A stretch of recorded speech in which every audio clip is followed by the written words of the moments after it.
fiction, science fiction, horror, fantasy, crime, LGBT, thriller. You have now entered the House of Mystery with your hosts, Eric Shapiro, David North Martino, John Copenhaver, and Al Warren. Heard on Kingston 106.5 FM Los Angeles, 102.3 FM Riverside, and 105.0 AM Palm Springs. You are back in the House of Mystery, and I'm Al Warren. Co-hosting today, we've got Mr. David Martino. Hello, hello. I'm back again. Yeah, we can't get rid of you. And you can't. It's like a bacteria. Yeah, it is. You need some hand soap. Oh, there isn't anything strong enough. No. Absolutely not.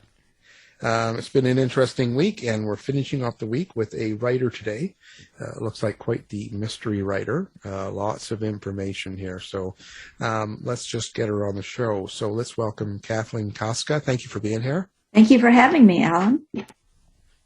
Well, Kathleen, so wow, you've got quite the little bit of a repertoire here. So you're really into looks like Sherlock Holmes. I am, and some of the other. What brought you into Sherlock Holmes, do you think, or where did it start for you when you got into that type of a mystery? I've always enjoyed Sherlock Holmes from the very first time I read The Hound of the Baskervilles when I was in high school. And so I've had his collection on my shelf for years, but I never really got into the study of Holmes until the mid-90s when I started writing mystery trivia books. And one of the books I wrote was the Sherlock Holmes mystery trivia book. With Sherlock Holmes, what is it that makes it so special that you kind of study into and stuff? What's different about Sherlock Holmes? That's a good question, and a lot of people ask that question, and it seems like everybody has a different answer. Sherlock Holmes is the perfect detective. I think a lot of people can identify him. He's a bit unusual, but yet at the same time he's very intelligent and he's very intuitive. And it was written at the time where not many writers wrote detective stories, so it was a bit unusual back in the late 1800s. So a lot of people got into Sherlock Holmes, and then he just gained popularity from there, and pastiches were written and other stories were written, and then it became popular in radio and television and film, and it's just mushroomed, and it doesn't show, and there's no sign of it slowing down. I mean, the Sherlock Holmes craze is just phenomenal. Do you like all the newer renditions of Sherlock Holmes and the variations, like they've done female Sherlock Holmes, done, American ones, and there's all sorts of imagery of Sherlock Holmes. Do you like that when they vary? I do. Some of the original? I really do. I can't think of any I don't like. A couple of years ago, I had a publisher ask to update the Sherlock Holmes trivia book, which came out originally in 1999, and then my agent contacted me and said, I have another publisher who would like to pick it up and have you update the book. And so that was great, because then I got to rewatch all 158 episodes of Elementary. And I rewatched the BBC Sherlock series, the Robert Downey Jr. films, and I liked them the first time I watched them, but watching them again, it was even better. And I also found out about the Hulu TV series called Miss Sherlock. It was filmed in Japan. So Sherlock Holmes is a woman and Dr. Watson's a woman. So I watched those and I really, really enjoyed them. But I think my favorite, it's a toss between BBC's Sherlock Holmes and Elementary. I really enjoy both of those series. I'm sad that they're no longer on the air. Yeah, they're both good. What's your opinion on the differences in UK mystery detectives like Sherlock Holmes, for instance, and American mystery detectives? Do you find that there's a different approach or a different method to the way they write their books? I think a lot of the books written by British authors are, of course, they're influenced by Sir Arthur Conan Doyle, but also Agatha Christie. So they have this whodunit flair that is more of a cozy, not a lot of violence, not a lot of bad language, but the American authors are a lot, I hate to say this term, maybe bolder and anything goes. But so are some of the recent British ones. I read both. I just enjoy mysteries. I don't go in for the real violent ones, but I like hard-boiled detective mysteries, and I like cozy mysteries, and I like police procedurals, and a lot of the British mysteries are police procedurals. So they're different kind, and I don't think there's a big difference in them now. But several years ago, I think a lot of the writers were picking up the Agatha Christie type of whodunit writing. Now, with all of that in you, thinking about all these Sherlock Holmes and these mysteries and stuff in that history, what was it that, let's say inspired you or got you to actually decide to write your own books, your own mysteries? The more mysteries I read, the more I decided that I would like to try to do this. I would like to try mystery because I love the way the mysteries are plotted, how everything is woven together to the conclusion at the end. But when I started writing seriously, I didn't know exactly what I wanted. I know I wanted to write mysteries, but I really didn't know how. So I decided to just write as many different things as I could. I joined the Austin Writers League when I was in Texas. I took some creative writing classes. And if something came my way, some opportunity to write something, I took it. I was travel writing for a while, freelance writing. I wrote for a science textbook company in Austin. I wrote short stories and plays. And I was just kind of trying my hand at different things, kind of scared to start writing my first mystery. So what I did was, in the 90s, trivia books were popular. So I thought, well, I'll just kind of see what I can do writing a trivia book. I had Agatha Christie's entire collection. I had Sherlock Holmes' entire collection. So I started a mystery trivia series. And the first one was the Agatha Christie trivia. After that, it was Alfred Hitchcock trivia. And then finally Sherlock Holmes. So that was a real education for me. And then I started writing, and the first series, I wanted to write a series that had a social cause theme. So I started writing the Kate Carraway mystery series. She's an animal rights activist. I wrote a couple of books, and I couldn't find a publisher. I just kind of set them aside for a while. And I was also, at the time, really into reading Janet Ivanovich's Stephanie Plum series. I'm sure you're familiar with that. I really liked her humor. So I thought, I'll see if I can do this. And so I started writing the Sydney Lockhart series. I wanted a series with a lot of quirky characters. I wanted to put a lot of humor in it.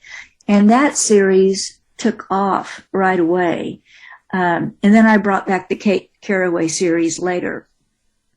So basically, to answer your question, I tried to write what I enjoy reading. I just finished a hard-boiled detective mystery set in the 1940s in Manhattan because I liked reading the old hard-boiled detective authors like Dashiell Hammett and Raymond Chandler. Now, on your Sydney Lockhart mysteries, it's set in the 1950s. What about the 1950s makes it a great time to write a mystery? When I started writing Sydney Lockhart, I started writing it in current times, but then I thought, I want to make this different. And I was born in the 50s. The 50s is an era that is so full of opportunities for women. It was right after World War II. Women are now out working. So I wanted to have a heroine who was a young woman who was struggling to get her career off the ground in the 1950s. And I didn't want to make it easy for her. I mean, if she set out to be a journalist. Today, if a young woman wanted to be a journalist, there would be no question. Okay, that's great. But in the 1950s, she was entering a man's world. So I didn't want to make it easy for her. So that's why I said it in the 50s. And it just seemed to suit my character a lot better. So that's why I changed it. And everything seemed to click once I switched the setting and put it in the 50s. So you like writing about the challenge of her at the time of being a detective and stuff. So that was a big part of it. Sydney Lockhart. So how would you describe that character? Who is she?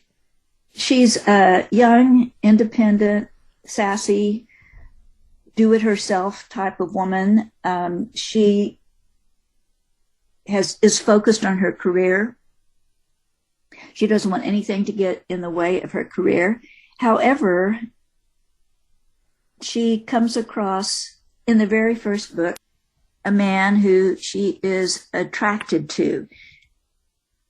I have to step back and say that when I'm writing, I do not outline my mysteries. I just start writing and see what happens. And a lot of time my characters take over and send me in a certain direction. So I had Sydney in my mind being single throughout the entire series. But she meets a man in the first book, Murder at the Arlington, and they become attracted to one another, but I wasn't going to bring him back in the second book. But he shows up. So he shows up in the second book and then in the third book, and then their relationship starts to develop. She's still single, but there is a chemistry between them, and that builds as the series goes on. Well, it sounds like your characters have surprised you as you've written the book, but have any of your characters ever really gone off the rails and just kind of taken over the plot and maybe changed the plot? All the time. Like I said, sometimes I have an ending in mind. Usually I don't. Sometimes I have an idea who the killer is, and sometimes I don't. And sometimes I'm set on a certain person, certain suspect being the killer, and then my characters and we just kind of have a conversation. It's like, no, that Kathleen, that's not going to work. And so then I have to rethink things, and that's what makes writing a lot of fun. It's almost like reading a novel for me. I don't know what's going to happen. I just continue to write. Now, the difficult part is about 2/3 of the way into the story where I have to take control. because I have to make everything fit together. And I have to weave the plot to make it fit. And then it becomes like a jigsaw puzzle, just moving these pieces around to try and get them to fit in the right place. But then when that happens, it's a real satisfying feeling. But not knowing what's going to happen when I'm writing is what makes it a lot of fun. It's a surprise. It sounds like you have to layer everything to kind of put that story together. I do. I really do. And I have to go back and I have to look at what could possibly be a red herring. I have to look at what is when I am telling too much of the story, because I've got to keep two stories in mind. I've got to keep the story about what the reader knows, and then there's a story about what I know and what's really happening. And those are two stories, so I can't let the reader know too much, but then I have to give them just enough. And so do I put this scene in chapter 3, or do I take it and I move it to chapter 8? And so, like I said, it's like putting together a puzzle. And a lot of times the characters do dictate where these different scenes go. How do you describe your characters to you? And I mean that from a lot of fiction writers will, give a description that they're like their family or they're like their kids or different things like that. So if someone asked you who the characters were to you, how would you describe that? My characters are like my friends. Picture sitting around with, a bunch of women on, we're at a bar and we're talking and we're laughing and we're telling stories. And that's kind of how I picture communicating with my characters, is I have conversations with them. And I usually do this not when I'm writing, but when I'm out exercising in the morning. I go for a run. And it's good because when I'm running, I don't have any distractions. And so my characters show up and we just start talking through it like a bunch of girlfriends. And it's like, what if we do this? And I don't know. And then I'll hear conversations in my head between them. And so it's just like a bunch of girlfriends sitting around telling crazy stories. And that's how I look at my relationship with my characters. And then I really like it when a new character steps in. And it's like, okay, where did you come from? In the fourth Sydney Lockhart series, Murder at the Driscoll, all my books take place in different historic hotels. So there's Murder at the Arlington, the Arlington Hotel in Hot Springs, Murder at the Luther Hotel on the Texas coast. The fourth one is Murder at the Driscoll, which is the Driscoll Hotel in Austin, Texas, which is where I lived for 25 years. And when I was writing Murder at the Driscoll, this young girl shows up at the beginning in the very first chapter, and her name is Lydia, and she's 12 years old, but she's super smart and she's super courageous, and she is just as wacky as they get. And I've had so many people who have read the later books say, are you bringing back Lydia? Are you bringing her? And it's like, well, yes, because I can hardly get rid of her. And her father owns a live theater, kind of a vaudeville theater in Austin, which is a takeoff of a real life theater there in town. And she pretty much runs the show. She writes the script. She directs the plays. She just does everything. And I mean, this girl is 12, but she's got a mind of her own. And often she helps Sydney with the cases. And Sydney's comment is always, well, this child is smarter than me, by all means. So I don't know where she came from, but she showed up and she's not going away. Well, it sounds like you have an inner monologue that you can hear your characters you have discussions with them and such. And I was just wondering, how else do you experience your characters? Do you see them? Do you see it like a movie, still images? Is that how you kind of process it to create the story? I do see the story in my mind, kind of in not right at the beginning. I mainly start off with incidents and conversations, and then it starts to build. And then when I go back and start editing and rearranging, then I can see more of a visual in my mind, like a movie. But I can see things real clearly, but not always from the beginning. Now, you mentioned about how each one of these books in this series kind of it's set at a hotel. So is the hotel itself written as a character as well? The hotel is very much the scene, or it's the setting, and that's where the murder takes place, obviously in a hotel. But I try to bring in as much of the hotel as possible to make the reader feel that they're there. So I visited these places. That's one of the fun things about writing the book. I go and I get to stay at these hotels for a while to get the feel for what they're like. And then I also interview people at the hotel, the concierge, the manager, to get an idea of what the hotel was like in the 50s.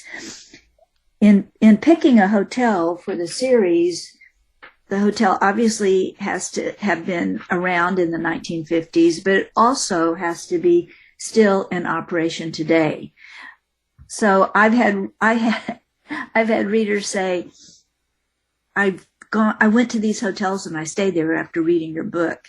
And one reader said, I picked up your book, Murder at the Arlington, which takes place in Hot Springs, Arkansas. This man lived in Hot Springs, and he said, I read your book in the lobby of the hotel. He said, every day after work, I would take the book and I would go into the lobby of the hotel, and that's where I would read it because it felt so real.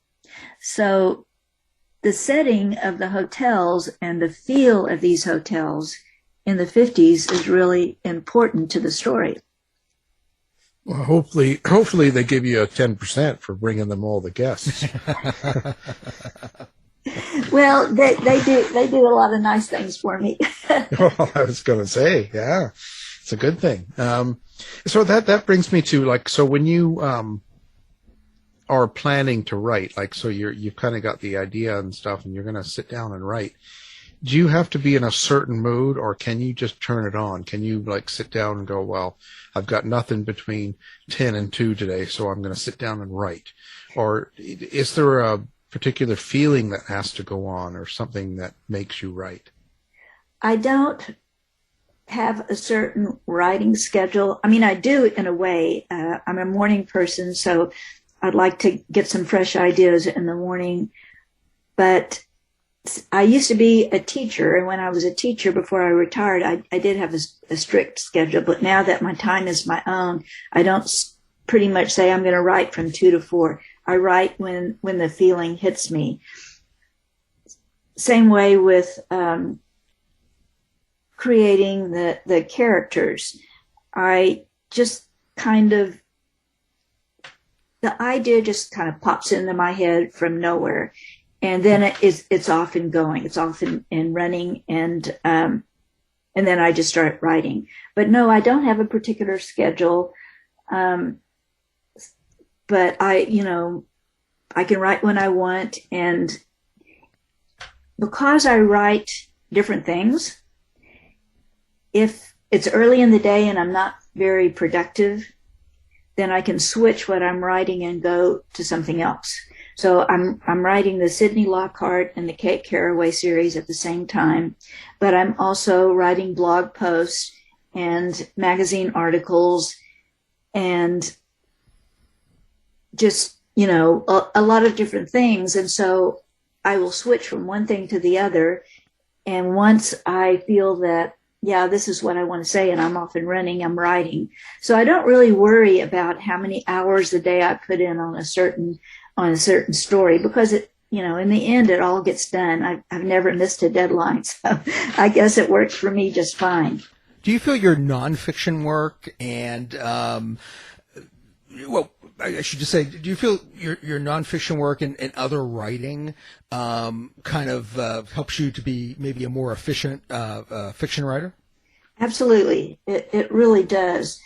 When I'm writing fiction, I'm just having fun and just, not really I'm not worrying about time or much. I'm just creating the story. But writing nonfiction helps hone my skills as a writer, because it's much more, in my book, it's much more of a discipline. And so writing nonfiction is a good way for me to improve my craft, because I have to put a lot of research in it. When I'm writing nonfiction, I do work from an outline. I do have to outline what I'm writing, and it's more of a discipline for me. So that's good. Like, I also write book reviews. Not my favorite thing to do, but it really forces me to write in a different way than I normally do.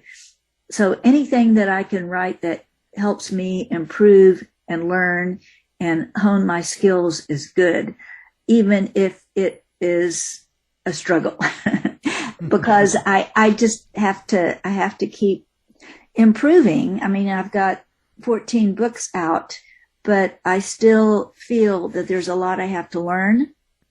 And so it's important that I write a lot, whether it's what I had planned to write or not. It's just important that I write different things to keep fresh. Now that you've written a few books and you've kind of got some under your belt, so to speak, do you ever go back to the early ones and kind of think, oh, I wished I had written it this way, or want to change things or update things? I do quite often. And I don't always go back and rewrite read my older books.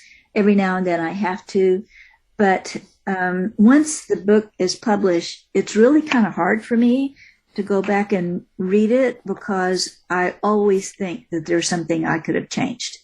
Always. So it's almost like it's never really finished. I have to put a stop to it at a certain point and turn the manuscript into my publisher. But then if I picked up the book 6 months later and started reading, I would think, oh, I would do this differently. But I think that's part of being a perfectionist, maybe. Yeah. Well, I think it's a natural process too, because I think for each book you complete, you probably learn something and become a better writer without even realizing it. Well, I hope so. I really do. Like I said, I started writing the Kate Carraway series first, and I had 2 books written, and I put those on the back burner and started writing Sydney Lockhart. And then I decided to resurrect those and find a publisher. And so I started reading, and they needed work. they really did. Yeah. And so I also wrote the 3rd one a few years ago, and it is being edited now by my publisher. And she's really racking me over the coals on that one. It's like, Kathleen, come on, show. You're doing a lot of telling and not showing. And it's like, oh, yeah, well, that one was written quite a while ago. So, I really appreciate her criticism, because she's right. I've learned a lot since I finished that one. And I'm really grateful to have an editor that is really holding my feet to the fire on that. But yeah. Yeah. Well, it's a process, and that's kind of how it goes, Editors just want to make the book better usually, because that's what they do. And it's a good thing. It is. Now, your Carraway, what's the basic premise of the Carraway books, mystery books? Kate Carraway is an animal rights activist, and every book deals with a different animal rights issue. The first one, Run Dog Run, I approached the animal rights issue of greyhound racing. And the second one, A Two-Horse Town, deals with saving a herd of wild Mustangs in Montana. The third one, which will be out toward the end of the year, Eagle Crossing, deals with a woman and her animal rehabilitation center. I wanted to write a mystery with a cause, a social cause, because when I was in Austin in the 90s, I was a member of wildlife rescue. I was an animal rehabilitator, mainly focusing on birds. So I got really into rescuing injured and orphaned wildlife with the purpose of sending them back out into the wild if possible. So I wanted to build that into a mystery. And that's where the Kate Carraway idea came from. That's interesting. It's kind of quite a bit different than your other series. So did you, when you were putting together the series and getting it out, the main subtext or the main point of the book is just to perhaps make people aware of animal rights and the bad things that they go through in our world? Yes, that's true. When I sent the manuscript to my agent, he said, you need to redo this because you're editorializing too much. So I was like on my soapbox. And I had to pull back and write a mystery and a story and not preach to the readers about animal rights and animals and greyhounds and what they go through. So I had to pull back on that. And that was a real learning experience. It's like, okay, I didn't want anyone to feel that I was preaching to them. I want them to be aware of the issue and think about it, but I didn't want to be really judgmental in my viewpoint, which, it's kind of makes sense because nobody likes to be lectured, especially if it's a novel. Right, they're getting it for a story and entertainment as well, and you want to be a little more subtle about getting the point. But I also wanted them to think about it, to think about what greyhounds go through, to think about animals that are endangered and what could possibly happen. And with the Mustangs in Montana, a lot of people will say, okay, a lot of these animals, you can adopt them and you can care for them and, all this stuff, but there's really a lot more to it than that. And so I talked about that in A Two-Horse Town. The solution is not always easy, and there's a lot of different ways you can look at it. And that's what I was showing in A Two-Horse Town with the wild Mustangs. You couldn't just take these horses and relocate them and everything would be fine. It just doesn't work that way. There are just political issues and governmental issues involved. And then a lot of people who would want to care for these animals and save them really have no idea how to do it. So I try to point that out in Two-Horse Town. Wow. It's an interesting topic, Do you do the same sort of subtexting in your other series? The mystery series from the 50s. Is there some sort of a underlying point that you try to incorporate in the story? Well, the Kate Carraway series is set in current time, and I just want to bring about the awareness of whatever issue I'm writing about, but I also want to bring in memorable, charismatic, entertaining characters. Sydney Lockhart is a lighthearted, humorous mystery series. Kate Carraway is serious and kind of suspenseful. So I want to ramp up the the suspense in writing the Kate Carraway mysteries, and I wanted, and this was new for me, so I had to read a lot of books similar to what I wanted to write in order to get the feel for this. And one of the writers that I read, and I really, really like her series, is the Nevada Bar and a Pigeon mysteries. Each one takes place in a different national park. So it's the feeling of being, outdoors, and a sense of conservation, and the fact that we are stewards of this planet and we need to take care of our resources, whether they're abused animals or lost animals or what. I wanted to just put that sense of responsibility that we have in my writing. Well, when you use humor in your books, comedians are said to, need comedic timing to make a joke work. I was just wondering, do you feel there's a timing or maybe a rhythm to make humor or jokes work in the prose form in a novel? There is, and all I can say about that is I know it's working when I see it on the page. when I see these characters in a dialogue and in action, and it's just rolling along, and the snappy dialogue comes out, and the sassy tone comes out, and the arguments between the characters, and to me, reading it, it's funny. But when I have other people say, "Oh my gosh, I had to put your book down because I was laughing so hard," well, then I know that I pulled it off. But writing humor, I didn't think I could do it.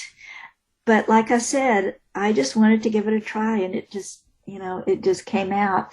And I also write a blog post called "Growing Up Catholic in a Small Texas Town."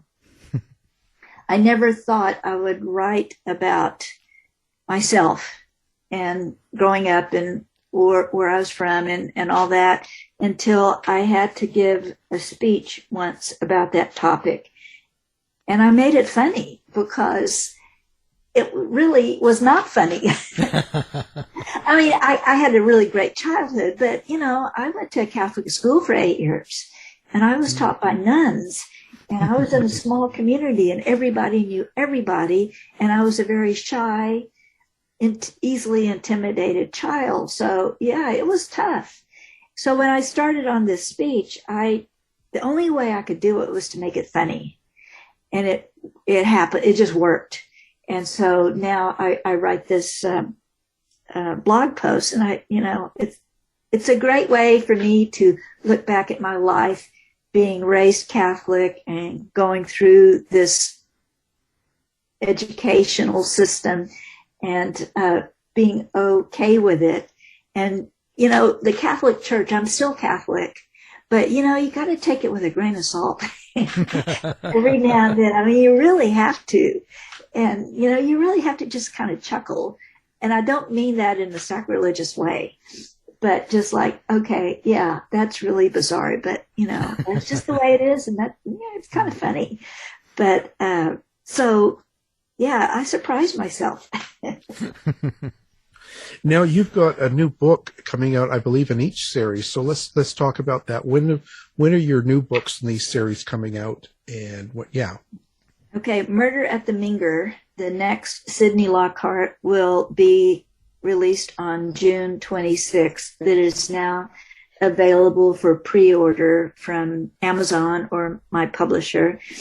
And the Menger Hotel is in San Antonio, Texas, right across the street from the Alamo.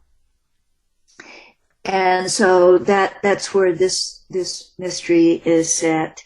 But it also, part of the story leads to New Orleans. And I love New Orleans, so I brought that into the story. So part of it's set in San Antonio and part of it in New Orleans. And the subplot of this mystery is ongoing. It's never completed. The thread is continuing to run on. So at the end of Murder at the Menger, of course, the mystery is solved, but the subplot is still going and it's up in the air. So the next Sydney Lockhart, I'm going back to New Orleans. And in fact, the story's written. I'm just editing the manuscript right now, but number 7 is set at the Pontchartrain Hotel in New Orleans. So the subplot continues. Now, each one of these books can stand alone as well. Like someone buying doesn't have to start at book 1. I mean, of course, you want them to get to know the characters and stuff. But if someone picked up book 3, they're going to be fine. Yes, they will. Absolutely. And I kind of test this out by sending a manuscript to someone who has not read the other books to make sure that, I've got all the loose ends tied up and that everything makes sense. When I'm writing, I do have to give some of the backstory, but I want to give just enough to make the current story work and also make them think, oh, I've got to go back and read those other ones. But yeah, each of them can stand alone. You don't have to read them in order, but I recommend it. Right, of course. Now, when you look back on things, if someone had never read any of your books or heard of you yet, which is hard to believe, but if they hadn't, what one book would you suggest they read? Gosh, that's a hard question. Of course. Let's see. I would say start with the first one, Murder at the Arlington, and also with the Kate Carraway, because there's an underlying subplot in that series as well. But then I also have another book we haven't talked about, and it's a nonfiction book. It's a biography of the ornithologist who saved the whooping cranes from extinction.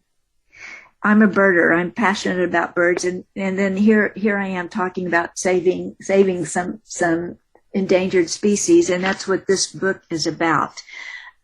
So I want people to also read that because it's an important story about this man who devoted his life to saving endangered birds. And I donate all the royalties to the Whooping Crane Foundation because it's a passion of mine. And it's something that I truly believe in. And I am a writer. I am not an ornithologist. I'm not a scientist, but I wanted to make a difference in this area. I wanted to make a difference in this species, the whooping crane. And that's why I wrote the book. So I would like for people to read that one because it's not just a story about birds. It's an adventure story and what this man went through to save this endangered species. I like to describe the book as Indiana Jones meets John J. Audubon. It's a fun adventure story, but there's also a lot of important conservation information in there. Now, do you have a website? Do you hang out on social media? What's kind of your interaction with fans and readers? Yes. My website is simply my name, Kathleen Kaska at hotmail.com. And I'm also active on Facebook, Twitter, Instagram. I also have a editing service that I do editing and writing coaching for other authors. And that is also found on my website. So you can contact me on my website, KathleenKaska.com, and on Facebook, Instagram. So I'm out there on all of those. TikTok yet? No, I have to draw the line somewhere. Yeah. So how was the COVID for your writing? Did you sort of find that it interfered with your writing and this stress around you in the world and things going on in the world that are kind of upsetting? Does that sort of shut down some of your writing skills? Or not my writing, but before COVID, I was the marketing director for a small publishing company in town. We published nonfiction books, and I loved the job. I really, really did. But the owner of the company was elderly. She was in her 80s. And so when COVID hit, we were planning on closing the company eventually anyway. But because of concern for her and her age, we just had to shut the company down real quickly. So I miss that. I really do. But it allowed me to spend more time on my writing. And I started a new mystery right after COVID, right after the big shutdown. And I finished it in 3 months. I've never finished a book that quickly, but it told me that if I have to do it, I can do it. And that was a lot of fun. So I've been doing more writing since I haven't been working part-time, and that's been good. But like I said, I do miss the job because it was a great place to work. Yeah. It's always an interesting area to work in. So what do you find for inspirations to write? Do you have other writers you like? Do you like music, movies? What kind of things do you like to do? I have a lot of authors who write series that I always read their books. And then lately I've been into reading thrillers. I wasn't much into them, but I'm reading a lot of thrillers now. As far as inspiration, other writers, other reading is my biggest inspiration. It kind of gets me out of a sticky situation if I just don't know where to go with the next scene, or I'm having trouble with a beginning, or I'm having trouble with an ending, then I'll pull out some of my favorite books and I will read those, and that helps me get back on track. What would be your advice for someone that's a new writer that hasn't published anything but is interested in writing a book and getting it published? What would you say they should do? Take writing classes, definitely. Take creative writing classes. Try and find a writer's critique group. That was very valuable for me when I started writing. I had several critique groups. I would meet with them once a week or once every other week, and I would bring a chapter or an essay to be critiqued. That helped.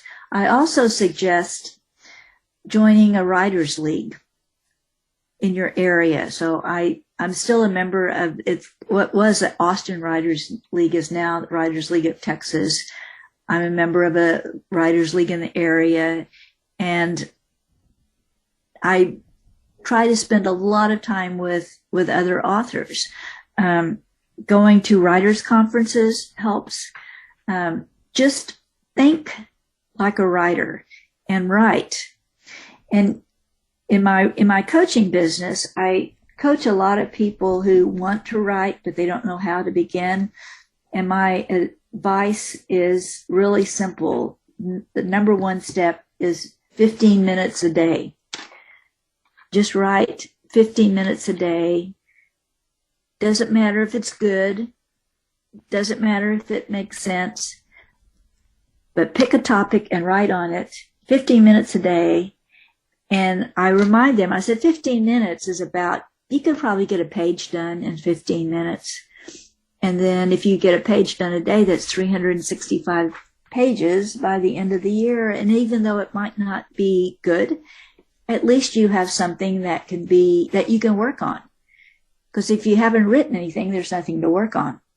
So that would be my advice to new writers, is just to write and to learn about writing and to get out there and meet with other authors. Well, that's great advice. And now we will have your books and website up on ours as well, so people can find you that are listening with one click, and really appreciate you being on the show. Now, we've been talking with the author, Kathleen Kaska. Thank you for being on the show. Thanks for having me. I really enjoyed it. Thanks, Kathleen. You've been listening to the House of Mystery radio show. To find out more about our guests, hosts, or shows, go to www.houseofmystery.com. Show's over for now. Was it as good for you as it was for me? Well, good night. This has been a production of Something Weird Media. I'll be back.